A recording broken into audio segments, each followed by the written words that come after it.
It's sharp 5, so with all your due permission, we are beginning with the session for today. Sure, sure. Good evening, everyone. This is Batul from IGCP, the moderator for today's session. And I would wholeheartedly like to welcome all the viewers who have joined our platform for the better exchange of knowledge that is going to be shared by our renowned stalwart who is here with us. And he is none other than the very renowned cardiologist, Dr. Keshavamurthy CB, sir. Sir is MD in General Medicine, DM in Cardiology, DNB in Cardiology, and consultant at Manipal Hospital, Mysore. With Sir's wonderful insights, we are going to talk about the topic for today, which is drug-eluting balloons in cardiology. And let's have a brief description about the topic. So, in this insightful webinar, we're delving into the transformative role of drug-eluting balloons in modern cardiology. We have emerged as a revolutionary technology offering a targeted approach to coronary artery disease and peripheral artery disease management. This webinar will be providing a comprehensive overview of DAB technology, its mechanisms of action, and its clinical applications in both coronary and peripheral interventions. So now, without any further delay, I would like to welcome Sir at our forum and would like to hand over the session to him for his precious talk to begin.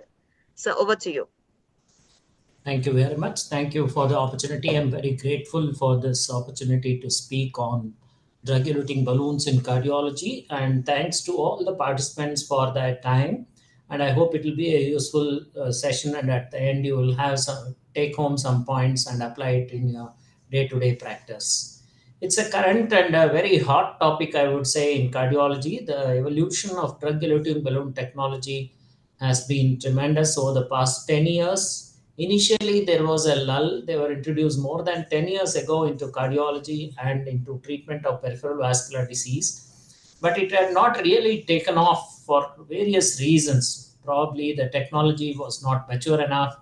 The drug delivery systems required some advancement. But now, I think the technology has come of age. And in between, there were some controversies related to drug-eluting balloon treatment of peripheral vascular disease, which kind of set back the technology quite a bit. But now I think it has recovered, and worldwide, drug-eluting balloon treatment for coronary stenosis is a recognized treatment and a very useful treatment when applied in proper clinical situations in appropriate anatomical settings. It provides an excellent alternative to putting metal jackets into coronary arteries. So that is what we will discuss today very briefly, and I'll show you a few complex cases which were treated with drug-eluting balloon alone as opposed to usage of additional stents where already patient had a stent and had developed a new restenosis within the stent. We have used this new technology to treat this particular group of patients. So what is this drug-eluting balloon technology? What does it constitute? These balloons are coated with different types of drugs like paclitaxel, sirolimus, which are derived from cancer drugs. They inhibit smooth muscle proliferation. They inhibit intimal hyperplasia and thereby provide a long-lasting solution to restenosis in the coronary arteries. The drugs are released by special nanotechnology, which is a very rapid release of the drug. And when you inflate the balloon in the coronary artery or in the peripheral vascular artery in about 180 seconds, the drug gets delivered into the intima. It gets absorbed. And after the inflation, you remove the balloon, but the drug stays there. So it has to be a very, very highly technical thing to reach the drug to the correct site of action within such a short time, because we cannot keep the balloon inflated for longer duration, especially in the major vessels. So that is a technology. We all know that balloon angioplasty evolved over the period of past nearly 50 years. 1977, the first balloon angioplasty was done for peripheral vascular disease by Andrea Grunsik, who is considered as the father of interventional cardiology. He first treated peripheral vascular disease and then coronary artery disease with simple balloon angioplasty, which was the first and most wonderful innovation of that time. And subsequently, over time of a decade, people realized that balloon alone was not enough because there was abrupt closure of the vessel, intimal dissections which needed to be tackled. And then the bare metal stents came in. And after a while, after about a decade of bare metal stents, we realized that even that is not enough because bare metal stents cause varying degrees of restenosis. The vessels tended to react to the presence of metal within the lumen, And then came the revolutionary treatment, which was drug-eluting stents, which completely revolutionized the treatment of coronary artery disease. And in the modern era, drug-eluting stents have held their forte and are very important in the treatment of coronary artery disease and in some cases for peripheral applications also. So why should we think of drug-eluting balloons? Why not plain balloons? Plain balloons give a good result, but there is some amount of elastic recoil of the vessel and high restenosis rates, which extends about 50 to 60% in some clinical situations. So when we apply a drug which inhibits neointimal hyperplasia and inhibits the smooth muscle proliferation in the vessels, we can get good results. We can combine the effect of balloon angioplasty, which is expansion of the vessel, and with the addition of a drug, this effect will be sustained. Drug is applied and the balloon is removed. There is no metal left in the vessel, no foreign body is left within the vessel. The vessel retains its architecture and reactivity. We know that vasoreactivity to various substances which are secreted in the human body is very important. And when you put a metal cage, when you put a stent, that reactivity is lost because of the presence of a foreign body. And in case patient requires further treatment like placement of a stent later, or patient requires a bypass surgery, that is the case where the drug eluting balloon is used. And this drug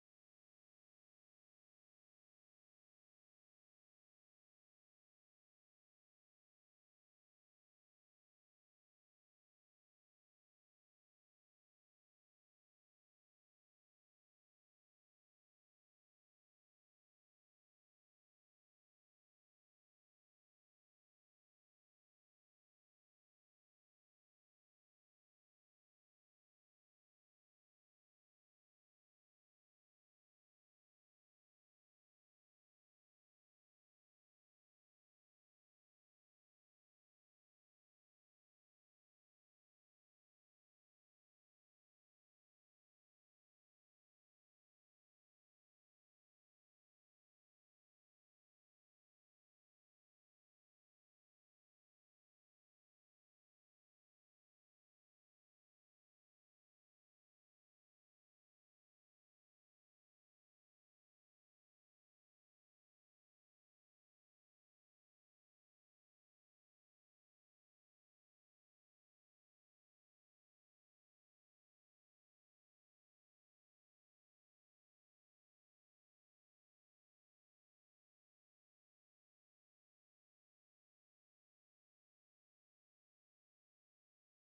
So there is some problem, I suppose, with the network, and we are trying to fix it out with Sir. So he will be back in a few minutes. I would request all our viewers to stay tuned with us.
Sir, can you hear me?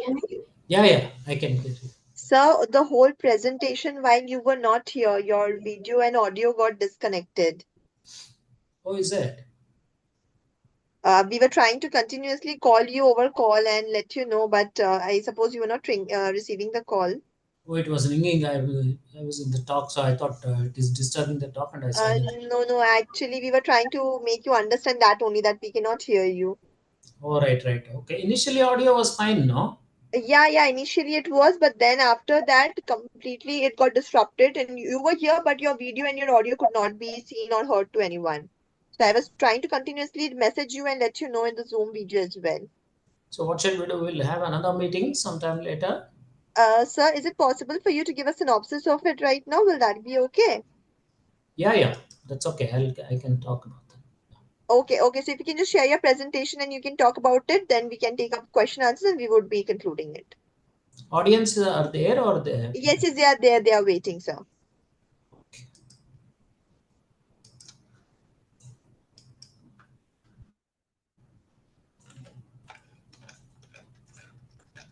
Are you able to see the screen? Yes, yes, the screen is visible now. You can make it in full screen, sir. Yeah. Now we are able to hear and see both the Yes, slides. yes, yes, yes, sir. Yeah. Good evening, everyone. I'm so sorry for apologies for that, and I will just briefly summarize what I spoke about. Today's discussion is on drug-eluting balloon treatment of coronary stenosis. We all know that. The treatment of coronary stenosis has evolved over the past 4 decades, and now drug-eluting balloon technology has become standard treatment for many of the appropriate indications. So, what is this technology? Balloons are coated with different drugs like paclitaxel and sirolimus, and they are released by special nanotechnology into the coronary tree. And where we inflate the balloon at that site, the drug gets released and gets released into the intima, thereby reducing the intimal hyperplasia. And there is also an inhibition of the smooth muscle cell proliferation, which is the main cause of stenosis in the coronary tree. So it's an excellent technology whereby just with a 180-second contact or a 2 to 3 minutes contact with the vessel wall, the drug has to be very rapidly released. There are various new technologies which are also available whereby the amount of drug release, the time taken for the drug, and you can control everything from the outside itself. It's an amazing new technology. So why should we use drug-eluting balloons? What is the advantage of using drug-eluting balloons? The drug is applied and balloon is immediately removed soon after the procedure, and of course there is no metal left in the vessel, and vessel retains its architecture and reactivity. Thereby, the vessel remains pristine as it was, except that the drug has been applied to the intima, and vessel will be available without a metal layer for any future intervention or if a surgery is planned, especially in younger patients. If we have a subsequent bypass surgery, for example, for the LAD, there is an area which has been treated with drug-eluting balloon that can be grafted also. Whereas if you put a stent and put a metal cage inside the vessel, it is difficult to graft such kind of vessels. So drug-coated balloons and stents, they are complementary technologies. They are not against each other. They are not alternative to each other. Drug-eluting stents are, of course, the standard of treatment for coronary artery disease worldwide, especially in the last 2 decades. Drug-eluting stents have evolved into third and now fourth generation stents, and they are the mainstay in treatment of coronary artery disease. Of course, in smaller vessels, which are less than 2.5 millimeter vessels, which are already re-stenosed, vessels which are already stented and re-stenosed. So these are some of the indications where we can use drug-eluting balloons instead of adding a additional metal layer. And in a patient where there is a patient cannot tolerate dual antiplatelet therapy. Usually, when we stent a patient, we give them 2 antiplatelet agents. Some of the patients are high bleeding risk because of their fragility, because of kidney disease, low body weight, various other reasons, prior gastrointestinal issues. In those patients who cannot tolerate dual antiplatelet therapy, drug-eluting balloon gives an excellent option. I'll give you an example, a case example, whereby a patient comes with a acute stroke with a small hemorrhage in the brain and an acute anterior MI. So there is no appropriate solution for this patient, because if you put a stent in such a patient, do a primary angioplasty and put a stent, you have to give the stronger antiplatelets. So this patient may have a higher risk of intracranial bleed. So in such patients, to tide over that period, we cannot allow the patient to continue having his myocardial infarction also. We have to save his life. So in such patients, this gives an excellent option where we do a drug-eluting balloon for the coronary, give a single antiplatelet agent, and manage the bleeding complications and also the coronary artery disease. So this is how bifurcations are seen in nature. You can see the complexity of bifurcations. The same thing is replicated in the coronary tree. If you see the coronary capillaries, they're exactly like the smaller tiny branches that are seen here. So if we think that we can put 2 metal tubes and straighten the bifurcations and give good results, we are seriously mistaken. If you see here, the angulation is different. The main vessel to the side branch angulations, the kind of complexity in that bifurcation should make you think twice of putting rigid metal tubes like stents and trying to treat this stenosis. So a perfect anatomical normalization is always a illusion. And many a time when we put stents into the coronary arteries, especially at the bifurcations, there is a tremendous amount of stent distortion. If you see here, almost 36% of the stents have some kind of distortion. When you try to cross into the side branch, the stent struts get displaced. When you try to open them with kissing balloons or side branch balloon inflations, you see that the stents really get distorted. So this distortion changes the architecture of the vessel, leads to restenosis and higher thrombotic rates. When we do complex bifurcation technologies, we also crush multiple layers of stents into the side branch, across the side branch ostium, or to one side of the main vessel, depending on the technology. This again leads to loss of coverage of the stent, restenosis, thrombosis, and various other problems. So when we are dealing with a complex bifurcation, we should always try to simplify it by using a single stent and a drug-eluting balloon on the side branch. That is the current thinking. So I'll give you a few case examples. This is the first patient who is a 74-year-old gentleman with complex coronary artery disease, prior renal transplant.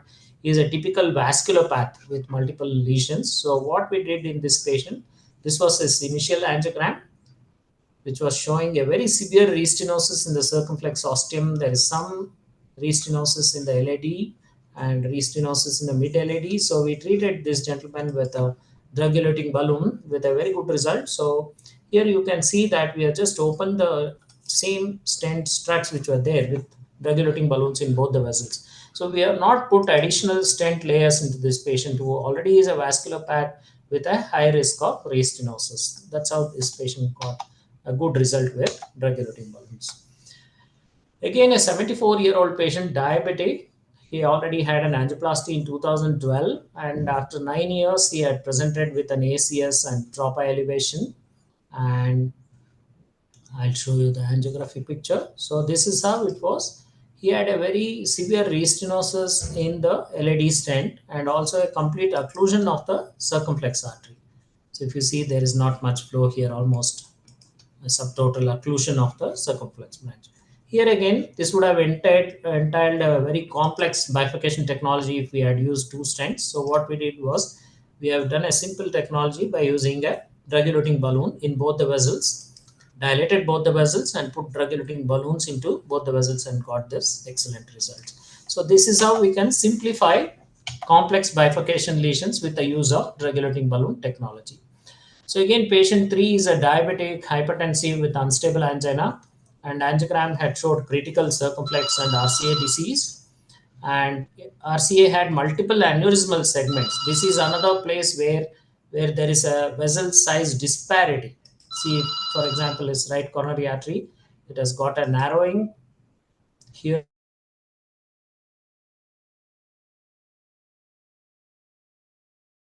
kind of hepatic segment in the distal part of the artery. So where do you stent this patient and what is the size of the stent? So in such complex lesions where you cannot size the vessel with a single size stent or a tapering stent, nothing will work here. So in this patient, we just did a drug-eluting balloon to the severe lesion, severe part of the vessel, and the rest of the thing will be treating with medicines. So we got a reasonable result. Patient is asymptomatic and doing well. So instead of putting different sized stents and leaving some stent struts hanging into the aneurysmal segment or the ectatic segment, we have used drug-eluting balloon technology for treatment of this patient. So patient number 4 is a 76-year-old, again diabetic and hypertensive, post-surgery and angioplasty. He has had multiple stents, pacemaker, several issues. He is again a vasculopath and again presented with unstable angina kind of picture. If you see, his LAD is occluded, but it has got a patent Lima graft, which is flowing. But he has got a new occlusion in the ramus artery and an occlusion, severe stenosis in the circumflex artery. So again, this particular patient we treated with drug-eluting balloon with a good result, with a good flow in the ramus artery and good flow in the circumflex artery. This patient did well, and he was asymptomatic for about 6 months, after which he had a gastrointestinal bleed and died in another hospital. So this is patient number 5, diabetic hypertensive, had a PCI to left main to LAD in 2019, and he presented in 2022 with unstable angina. And if you see here, he has had a stent from left main into LAD, which has developed a restenosis, and also in the side branch, you can see that there is a critical lesion in the side branch. So this patient, the plan would have been to put additional stent into the circumflex, do a crushing or a very complex kind of procedure. So we simplified it. We just put a drug-eluting balloon here and did a kissing with drug-eluting balloons and gave a good result to the patient. This patient is asymptomatic for the past 2 years and has been under regular follow-up. So, what is the future? Is what is the ideal solution for coronary bifurcation stenosis or complex coronary lesions? Is it 3D printed bioabsorbable platforms or hybrid technology where you use metal for the main vessel and of course absorbable stents will come back with newer technology? Dedicated customized bifurcation drug eluting devices are now available for treatment of bifurcations. And simplifying the complex, the last strategy is what we used. Use a single stent. Do not do any complicated, complex crushing or bifurcation techniques. Just put a drug coating balloon for the side branch. So the take-home points are that the drug-eluting balloon is a good choice where we want to avoid more metal layers in restenosis.